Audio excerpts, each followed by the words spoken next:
আসসালামাইকুম। সেনাবাড়ি নার্সারির পক্ষ থেকে সবাইকে সালাম ও শুভেচ্ছা ও ঈদ মোবারক। তো ঈদের পরপরই অনেকে বাইরে যান, তো আসলে গাছের গোড়ায় পানি দিতে মনে থাকে না এবং গাছ পরিচর্যা সম্পর্কে কিছু ধারণা দিয়ে থাকে। আমার কাছ থেকে হাজার হাজার যারা করসাল গাছ নিয়েছেন তাদের টিপস দেবো আজকে, যে অনেক সমস্যার সম্মুখীন হয় এই গাছটা।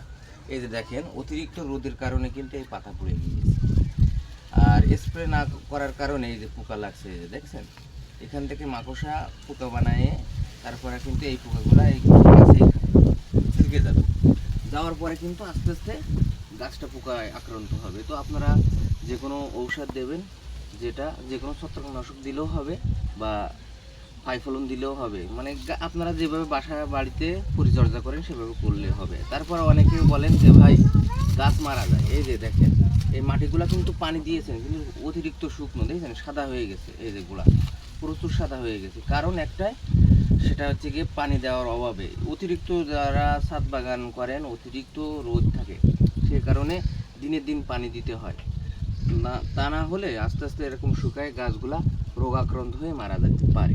তো আমরা সবসময় চেষ্টা করব এই যে সাইড দিয়ে পানি দেবে, এই সাইডে পানি দিলে আপনার আস্তে আস্তে সব জায়গায় চলে যাবে।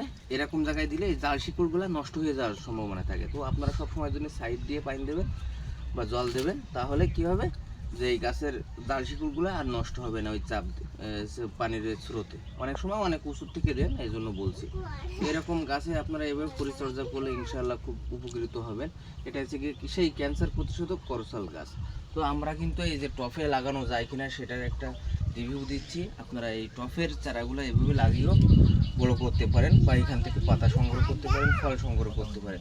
এটা কিন্তু আপনার কলফের চারা। এই যে এর নিচের থেকে যেটা আসবে সেটা কিন্তু বুনো গাছ, এটাও মাথায় রাখতে হবে। অনেক সময় এই গাছ থেকে কিন্তু এরকম কোসমি বের হয়, তখন দুইটা হয়ে যায়, তখন আপনারা বুঝতে পারেন না যে কোনটা আসল গাছ আর কোনটা নকল গাছ, সেটাও খেয়াল করবেন।